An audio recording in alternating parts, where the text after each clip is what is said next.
What's up mga Echesera? Si Tuesday Vargas po ito and welcome to the Tuesday Vargas Podcast. Yes, episode 1 ng mga kaibigan. Ako, hindi ko alam kung paano talaga to sisimulan. Actually, it took me a while to decide on actually starting this. And because so many of you had sent me emails, PMs, and even in person, lumalapit kayo sa akin telling me, Ate Tuesday, please start your own podcast. So anyway, eto na nga, gagawin ko na po. At ito po ang aking New Year gift para po sa inyong lahat. Hindi lang nga ito gift para sa inyo, gift ko din ito para sa sarili ko. Kasi matagal ko na talagang pangarap na magkaroon ng avenue to reach out to people. Not just so, I can vent things out or say my point of view in this world and what's happening currently in our society. But more importantly, gusto ko rin po talagang i-share sa inyo yung aking journey. And hopefully, may matulungan tayo along the way. And ultimately, that's what any podcast should do. It should have a purpose. It should have a goal. And I think there is nothing more noble than being as selfless as you can whenever you reach out to people that the intent is for their lives to be better. And the Tuesday Vargas podcast actually is geared and entertaining and helpful facets of conversations. And I think kailangan natin to ngayong panahon ngayon. And I'm not claiming to be an expert in anything or a guru in whatever topic or a healer or anything like that. I'm just a mother, a woman, somebody who went through a lot of things in her personal life. And hopefully what I've learned in my own will also be learnings for you. So stick around because this is going to be a very, very wonderful episode at sana marami rin kayong mapulot. Kagaya ng mga marami pang iba na nagre-request na matagal na gumawa ako ng sarili kong talk show or podcast dahil nga meron silang gustong matutunan ba. Kahit papano ay nasasabihan tayong, Ate Tuesday, baka ikaw na ang aming bagong konsensya at marangal ko pong tinatanggap ang posisyon kung yan po ang ibibigay nyo sa akin. So, tara na, simulan na natin ang bagong episode na ito. Welcome to the Tuesday Vargas Podcast. Chus ko day! Episode number 1 is so interesting because this is very close to my heart and it's very, very timely kasi nga bagong taon. The episode title is New Year, Same Me. And that is not a bad thing. O, diba? Marami ba sa inyo ang nape-pressure ngayong bagong taon na naku, wala yata akong plano. Wala akong gustong baguhin, wala akong resolution, masama pa rin akong tao. Ganito pa rin ang timbang ko, parang ang dami ko pa rin problema. Marami ba sa inyo ang kinukumpara ang inyong mga sarili sa inyong mga kaedaran, mga kabatch, mga kamag-anak ninyo, generally, mga kaibigan ninyo, mga peers. At sinasabi ninyo sa sarili niyo, ano ba yan? Ang layo na nang narating nila, tas ako, nandito pa rin ako hanggang ngayon. Well, hindi yan problema ng bagong taon. At hindi rin yan problema ng timelines na para bang nahuhuli ka, nauuna sila, or karera ba ito, or what. Gusto ko pong sabihin sa inyo na kahit anong bahagi ng taon, pwedeng-pwede po tayong magbago. Pwedeng-pwede tayong may gawin. Kaya ang title natin ngayon is New Year, Same Me, and that's not bad. Okay? So simulan natin. The weight of New Year's expectations. Ano ba yung pressure na yan na nararamdaman namin? So forgive me if from time to time I'm looking at my notes because I really want this to be organized and I want my thoughts to be expressed in a way na pag hinayaan kong umere libre ako, baka naman kung san tayo pumunta. No? So lalagyan lang natin ng konting flow. The weight of New Year expectations. This is segment 1 of our podcast episode for today. There's this unspoken expectation around the New Year that goes something like, if you don't transform right now, as in at this very moment, you are a bad person, you're going to be left behind, you are no better than you are last year, and you're no longer going to be better. Kumbaga, may ipit ka na dyan, mabubulok ka na dyan, parang ganon. And that generates so much fear in us. That becomes parang an unrealistic expectation set in the beginning of the year that is so hard to reach. Then we end up not doing anything productive at all or not fulfilling anything that we promised to ourselves in the beginning of the year. And this is to me something that is problematic in a sense na hindi naman ito yung dapat ginagawa natin na porket ba nag-iba yung petsa, mag-iiba na rin tayong mga tao. And actually, if you're talking about iba, people don't really change. Okay, say it with me. people don't really change. Okay? I know that's a very hard pill to swallow, but take a breath with me. People don't really change. Okay? Hindi yan masama. Hindi yan pangit na bagay. Yan ay katotohanan. There's always that little something that's natural in us, that will be in us and be retained in us kahit na tumanda pa tayo at mawala na tayo sa mundo kung ganun na talaga tayo. Halimbawa, kung masama talaga ang tao, masama talaga siya. Kahit na mag 2026 na, masama talaga siya. Ngayon, kung tunay ka namang mabuti, pero nagkakamali ka, nagkakaroon ka ng mga pangit na desisyon, sa kalaunan, kahit na mali-mali at hindi maganda at kanais-nais ang nangyayari sa buhay mo ngayon, lalabas ang katotohanan na mabuti ka pa rin talagang tao. At yan ay hindi mababali ng kahit sino. So, huwag kang kabahan kapag meron kang pressure na nararamdaman ng ganyan. Okay? So, pwede bang ganito na lang yung mindset natin bago matapos ang taon para mawala yung pressure na binibigay natin sa mga sarili natin every time na lang na natatapos ang isang calendar year? Why don't we just say to ourselves, another year is done. Can I just please savor this moment and sit down? Pwede ba yon? And actually, my answer is yes. Pwede po yun. Pwede po tayong mag-enjoy ng ating wins, no matter how small. Pwede po nating bigyan ng pat on the back ang ating mga sarili just because we are still here, living and breathing and, still alive and given another year, another chance to prove our worthiness in this world. Okay? So again, what I'm trying to say is, this pressure is made up. Yan po. Ito po ay self-imposed. We only put this on ourselves because we are trying to compare. That's the key, parang deciding factor in all of these stressors that we're feeling, is that we constantly compare ourselves to our fellow man, to our peers. When in fact, the only person that you need to beat is yourself. The way you were yesterday. So, dun tayo dapat nagbabase kung ano tayo kahapon. If we want to be better, we have to be better than ourselves yesterday. Kahit na ilang porsyento yan, kahit maliit, kahit konti. And if we do regress, kung tayo man ay mag-step back a little bit, that's okay too. It happens to the best of us. Sometimes meron tayong mga mishaps, may mga pumasok sa buhay natin na hindi natin expected. That's totally fine. Because life is like that. It's unpredictable and it's nothing we can do about it. So better to just pause when the year ends, appreciate all the things that you have done and you didn't do, and then try to let the year come in softer, with a kinder heart, and welcome it with open arms, telling yourself that this year, no matter what happens, at least I'm here again to fight for another year, to fight for myself. Okay? So part 2 of what I want to talk about, why most resolutions don't last. Like I said, resolutions are like this. They are framed in a certain way that we have that need to achieve our highest self agad-agad, na hindi natin binibigyan ng ample time yung mga sarili natin to digest the benefits of what it is that we're working on. So let me break it down kung what it is exactly that I am trying to say. When, for example, you're doing a recipe, okay?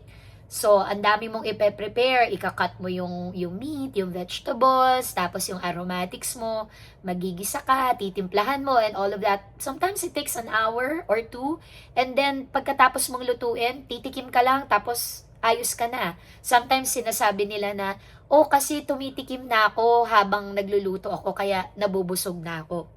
But in truth, ang nangyayari talaga sa atin is, hindi na natin na-enjoy yung fruits ng labor natin. Mas nagfo-focus tayo sa stress or sa mga administration side ng task kaysa dun sa mismong fruit ng ating labor or yung result ng ating labor. So what I'm trying to tell you is, this new year, why not reframe everything? Na instead of focusing on just the goal, focus on how you will get there. So there are 12 months in a year, di po ba? So, 12 buwan po yan, hindi po kailangang sa Enero lahat mangyari ito. kailangan sabihin mo sa sarili mo na by the end of this year, I will be like this, I will achieve this, I will do this, but the target should be realistic para maabot mo siya. And then you divide it in the 12 months. Month 1, sana ito. Month 2, month 3, hanggang month 12. So instead na I should lose ganitong pounds by the end of January, ilagay mo na yan sa mas realistic na buwan. Let's say, abutin mo na ng hanggang katapusan ng 2026. I will lose 20 pounds by the end of 2026 in a healthy and productive way that will help my body, achieve the optimal weight, the healthy weight for my well-being. So, pagka ganun ang pag-frame mo, madali mo siyang maaabot. Example, dati iniisip ko na nung marami akong financial troubles, na yung mga loans na na-avail ko noon nung ako ay medyo nahirapan, hindi ko na siya mababayaran. Parang naloloka na ako, paano ba ako magsisimula, anong gagawin ko? And because I was thinking about just the amount or just the result that I want to achieve, yung pera na kailangan kong maabot, often ang nangyayari sa akin, I get deflated by the off chance that I will not get the jobs I need to get so that I will pay for the debt I incurred. Yung process, nawawala na siya along the way because I'm just focused on one thing. So what I did for 2025, I dropped the goal, tinanggal ko na yung goal, and I asked myself what it is I can do that I can manage without, being fatigued, overwhelmed, and spending myself too much that I end up losing myself again. So, what I did was, I started with the small debts first, something that I could manage, para magkaroon ako ng confidence, para masabi ko sa sarili ko, oh, kaya ko naman na pala, makakabawas naman na pala ako sa mga pinagkakautangan ko. Slowly, I started with the hundreds, then the few thousands, until later, nung medyo nakukuha ko na yung pace ko, nababayaran ko na sila dahan-dahan isa-isa. And I'm happy to say that I am almost, malapit na, debt-free. At ilang credit cards na rin ang na-cancel ko at napunit ko kasi ayoko nang magkautang, ayoko nang magkaroon ng problema, ayoko na nang tumatawag ang mga creditors sa telepono ko. Nagiging makatotohanan ako sa inyong lahat kasi alam ko lahat tayo pinagdadaanan to at hindi ako nahihiyang sabihin na tao rin ako, no, at nanay ako na may sinusuportahang pamilya. Marami rin kaming mga financial responsibilities na kailangang intindihin at syempre negosyante ako, so sometimes I need to borrow capital for things I need to do for business expansion and all of that. And of course, travel. Sometimes, meron akong mga bagay na kailangang asikasuhin dito for my other investments na kailangan ng konting pondo. So, habang wala ako, o sige, ikaw muna bro, balik ko na lang, palitan ko na lang muna pagka uwi ko ng Pilipinas. Yung mga ganun bang mga bagay na mga emergency situations, lalo na pag wala ka sa Pilipinas. Naku, paano ba to? Anong gagawin ko? Buti na lang, marami tayong mga kaibigan na to the rescue lagi. At lagi ko naman silang nababayaran. In fairness naman sa akin, hindi naman ako tumatakbo. But what I did that was effective for me is, hindi ako nagpatakot gaano man yan kalaki at gaano man yan kahirap bayaran. Ang ginawa ko is, divide ko sa ilang buwan ang mga kailangan kong bayaran at doon lang ako sa kaya kong maabot hanggang sa matapos ko siya. So that is why it worked. So same thing with your resolutions. Do not set the bar too high to a point na hindi mo na siya tatapusin kasi nga it was so unrealistic to the point that kahit yung pinakamagaling at pinakamahusay sa ating mga tao dito sa lupang ibabaw ay hindi yan magagawa. Ikaw pa kayang ang dami mong mga kahinaan. So, sa madaling salita, huwag kang ambisyosa. Just go die! Okay? So, part number 3 ng ating discussion. What actually works long term? So, here's what tends to work according to literally every human who's ever changed a habit. So, like I said, start small.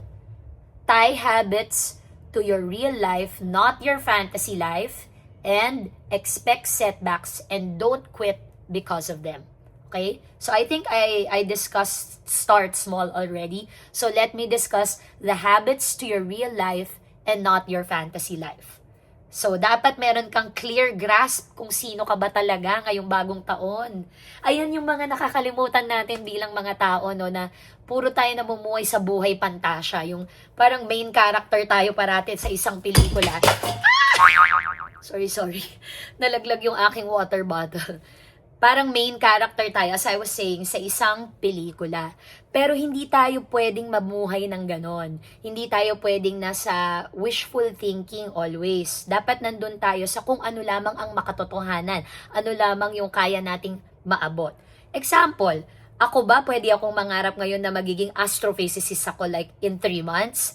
Syempre wala akong degree para maabot yan. Wala akong physics degree, wala akong kahit ano to support that dream. So, syempre, hindi ko yun papangarapin.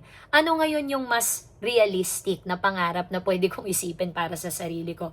Sana ma-clean ko ang buong closet ko. Kita nyo naman. Kaya ako din dito sinimula ng aking unang-unang podcast because this is my first project for the year. I want to be able to organize my closet, declutter it, sell, donate, and get rid of some of the items. Actually, a lot of the things that are inside of these closets are going to be donated or thrown away since they're super damaged na or talagang ang tagal-tagal ko lang silang kinikip for no reason at kung ano-ano na nangyari sa kanila. So, these things are actually burdens in my life. Nakikita ko sila araw-araw na kalat-kalat sila dito sa aking dressing room. Although this is a very, very pretty room and I have spent so much. This is my dream to have my own vanity, my own walk-in closet, my own dressing room.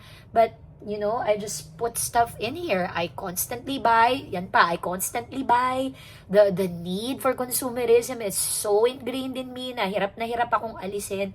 So what I want to do this year is to show you that one of my realistic goals and achievable goals this year is to, you know, take care of things that I can reach, which are my own things. And ayan ang gusto kong ipakita sa inyo. Taong-tao ako, I could easily rent a studio and do my podcast there, but I chose to do it here at home so that I can show you na ito ang buhay ko at ganito mamuhay ang totoong tao, ang normal na tao. And that is a realistic goal. By the end of this year, I will become a more organized person and I will start with the things I wear on a daily basis. My taping clothes, my everyday clothes, everything that I own, I will organize it and make it a more seamless collection, something that I can actually wear. So that is, you know, setting goals for a real life, not a fantasy life that you want to, you know, live right now. Kasi hindi naman yun talaga ang purpose ng mga resolution, yung para bang gawin kang isang peg ng makasaysayang bagay ng pagbabago. Hindi naman ganon. Kasi hindi ka naman bibigyan ng award. Wala pong awards night ang New Year's resolution, mga ate ko, ha? Mag-relax po kayo. Okay? And number 3, expect setbacks and don't quit because of them. Ang number 1 na lagi kong naririnig na New Year's resolution is losing weight. Okay? So when you lose weight, the first 10 pounds is just water weight. Tatandaan po natin yun na pagka tayo po ay naglo-lose ng timbang, kaya tayo laging pinag-hydrate kasi yung unang natatanggal talaga sa atin ay excess water. So when you're bloated and all of those feelings, it's just gas and water all around your body, moisture and inflammation. So when you work out, you're actually getting rid of all of that. So yung tubig na yan, kapag yan ay kumain ka ng maalat, kumain ka ulit ng hindi maganda, tas uminom ka ng mga kagaya ng alak or maraming iba pang liquids, babalik yan ulit. Mababloat ka ulit, magkakaroon ka ulit ng tiyan. So, pagka nangyari yun at nakita mo ulit na nagmanifest yung fat sa iyo, subcutaneous fat yung nasa, ayan, parang ganyan, yung nasa ibabaw, hindi yung naka-wrap sa organs yun, that's visceral fat. So, subcutaneous yung mga nasa ibabaw, kunyari, nagkapuson ka ulit, nagkatiyan ka ulit, ay, ayoko na mag-workout, hindi yata to para sa akin, na-discourage ka na, na-discarril ka na sa goal mo, ayaw mo na ulit. So, yan ang pinakaunang loophole na nakikita ko na parang nagiging excuse ng lahat ng tao para, sige, next year na lang, gaganon na sila. So, I suggest na para hindi pa ulit-ulit at para mag-work long term ang inyong mga goals, yung mga bagay na yan ay gawin yung natural sa inyong mga resolution. If magkaroon man kayo ng konting slip up, try again the next day. For example, ang resolution ninyo, ayun yun ang uminom ng alak. Kung nagawa nyo ito ng 30 days, tapos isang araw nagkaroon ng birthday, okasyon, tapos napainom ka ng konti, edi okay lang yun. Walang problema. At least you went 30 days without liquor. That's good. Congratulations, di po ba? And then, pagkatapos ng isang araw ng pagkakamali, the next day, simula ka ulit. Day 1 mo ulit. So there's always a day 1 for everything. Don't be so discouraged kasi lahat naman tayo ay may mga slip-ups once in a while. The people who stick to habits aren't the most disciplined. They're the ones who forgive themselves fastest and keep going. Missing one day doesn't break a habit. Quitting because you miss one day does. Okay? So let that sink in before we proceed to segment number 4, which is one of my most favorite Japanese concepts. I always pull from Japanese philosophy every time. I'm sure you have noticed this in all of my guestings that I really, really love Japanese philosophy. And one of the things that they believe in is a thing called Kaizen. So if you're familiar with this is Kaizen. Ayan. Kaizen is the power of tiny improvements. Yan po yung English niya na basic explanation. So, bakit ito mahalaga sa pag-uusap natin ngayong bagong taon? Si Ate Tuesday nyo kasi is meron po akong ADHD at nasa spectrum din po ako, no? So, ang characteristic ng mga kagaya po namin is we get excited too easily. Ang mga taong may ADHD kapag ka nag-fire up na po ang aming neurons because we get excited, lalabas na ang dopamine sa aming sistema at serotonin at sumaya na kami, gagawin namin lahat parang napaka-undefeated ng aming feeling. So, when I get motivated, I try to, speed up productivity because I know that motivation will be used up really, really fast. Yan naman ang downside ng pagkakaroon ng ADHD. So when that happens, I try to do things as slowly and as mindfully as I can. So let me explain how that works. When you get too excited, when you tackle a certain task and you're into it, you're totally hyped up, you really want to accomplish and finish it, you are doing exemplary work. But how long does that fever, that fire lasts? Nobody knows. But with people like me, it fizzles out so quickly. So that is because I try to do so much at one point. Okay? So this year, I'm trying to do slow productivity as an answer to all of this. So that is where Kaizen comes in. So Kaizen is something that I fell in love with when I was reading a lot of Japanese authors and philosophers. It means continuous improvement. So it's not just 100% for the whole year because this is my resolution. It's for your whole life. Not just for the end of 2026. So when we make resolutions, we don't just make it for the year. We make it for our whole lives. So if you improve today 1%, that's fine. As long as tomorrow, you improve another 1%. And then another, and then another, and then another. So, paano natin gagawin yan in things that we can understand in simple terms? Halimbawa sa pag-workout, push-up. Kung ang kaya mo lang push-up ngayong araw na ito, kunyari nag-gym ka, ang kaya mo lang na push-up ay 5. 5 ka lang today, okay lang yun. Bukas, try mo naman 6. Sa susunod na bukas, try mo naman 7. Hanggang sa kaya mo nang mag-100 push-up na parang hindi ka na nag-iisip. That is what Kaizen means. It's about tiny daily improvements, 1% better every day. Not that I will change my whole life all of a sudden. Hindi po ganon ang dapat atake sa buhay. But what's one small thing that I can do today that makes me better than what I was yesterday? 1 extra glass of water, 5 minutes of stretching, 1 honest conversation, stopping 5 minutes after a thought came into your head and breathing in and out first before expressing your feelings or deciding on anything, and actually thinking about what you put in your body before you actually eat. So yung mga ganong maliliit na bagay, those are small things that actually contribute to a better you. You don't need big change to make big life life-altering situations happen in your life. All you need are small steps that when you put those small things and small steps together, they actually amount to something great and something meaningful in your life. Okay? So Kaizen says, you don't need a new life. You just need small changes done patiently. And I think more than anything, that feels kinder.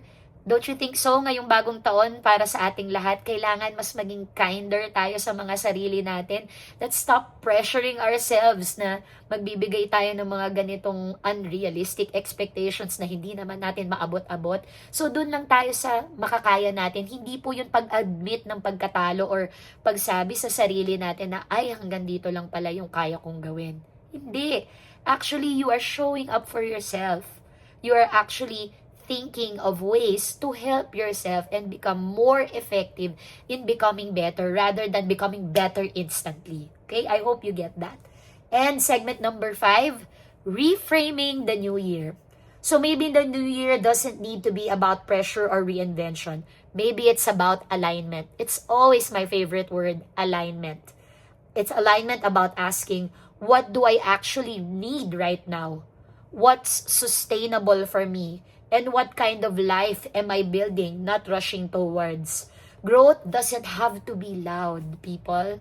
It doesn't have to be screaming all the time. Sometimes growth is quiet and slow and almost invisible. But over time, it changes everything. So when I said that growth is invisible, it also has something to do with how you post your lives on social media, like what I am doing now. I am not saying I have it down. I am not saying that I am the template for the best podcaster or the best guest in any podcast that you could ever think of. No, I'm not actually saying that. All I am saying is, whenever we present ourselves on social media, on our presence on the internet, we present ourselves the way we are, not the way we want to be. Just the way we are. Let us not confuse people on that part. Because the more we confuse people, sometimes we think that we're just confusing them, but we are actually confusing ourselves. And later in life, we will find out, hindi na pala natin kilala yung mga sarili natin kasi pinaglololoko lang natin ng ating mga sarili.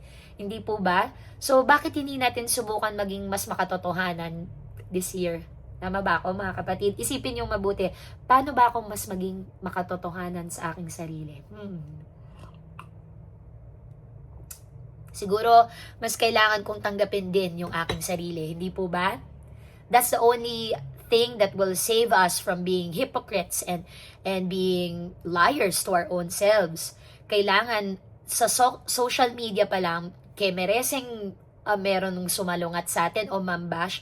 If that is who you truly are, and that is your pain point, your weakness, your vulnerability, show it to people. It's high time we have conversations about our stretch marks. It's high time we have conversations about our flat nose. It's high time we have conversation about our dark underarms. It's high time we have conversations about our sexuality, no matter how conservative our families are. It's high time we talk about our debt so that we can finally get out of them. It's high time we talk about not having jobs because it's so difficult to find one. It's high time we admit to ourselves that we are not perfect as people, as mothers, as partners, as parents, as individuals.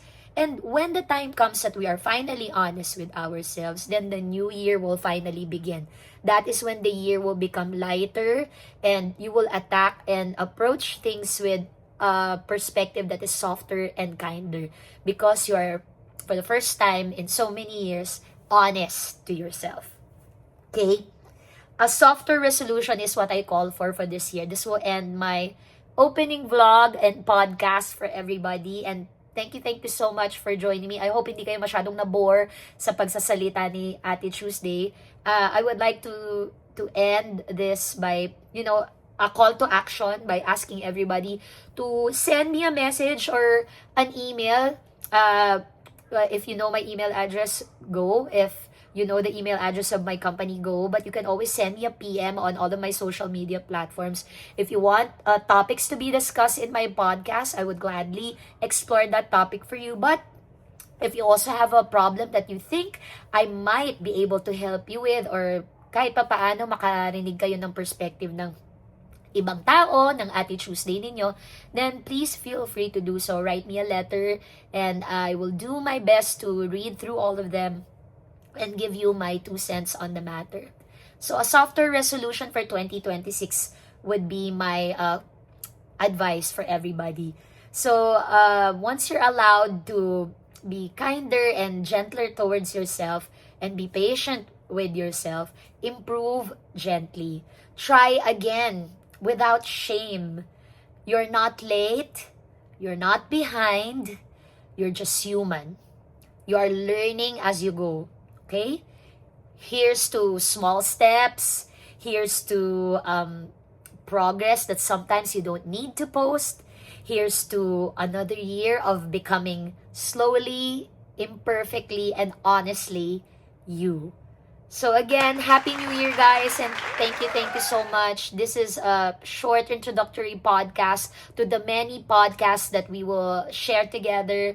If you haven't subscribed to my channel yet, please do so. And again, from the bottom of my heart, I hope that you are okay kung nasaan ka man ngayon na bahagi ng mundo. OFW ka man, ikaw ay single parent, ikaw ay may pinagdadaanan sa buhay, makakaasa ka na ang Ate Tuesday mo ay laging nandito. Kasi talaga namang napakahirap ng buhay. Diyos ko, day! Napakahirap nga naman talaga. Pero magsasama at magsasama tayo parati hanggat kaya ko, hanggat pwede kong bigyan ng panahon at oras upang maging daan na rin to ng aking sariling public service at mapakita ko sa inyo na mga taga-subaybay ko dito na mahalaga sa akin na sabay-sabay tayong gumagaling at nag-i-improve. Kumbaga, itong nangyari sa akin the past 2 years have not been only beneficial for my own healing. I have found that the people around me have also started healing themselves when they saw me do a lot of great things for myself. When they saw me that I took action and I did something in my life that, completely changed the course of my life, they became inspired and they did the same in their own lives. And that is such a beautiful thing to see. And I hope that I can do the same in this effort that I'm doing right now, which is the podcast that most of you have requested. So again, thank you so much, everybody. And ako po si Tuesday Vargas. At eto po ang The Tuesday Vargas Podcast. Diyos ko, day! Maraming salamat sa inyong lahat. Hanggang sa susunod, mga Etusera! Bye!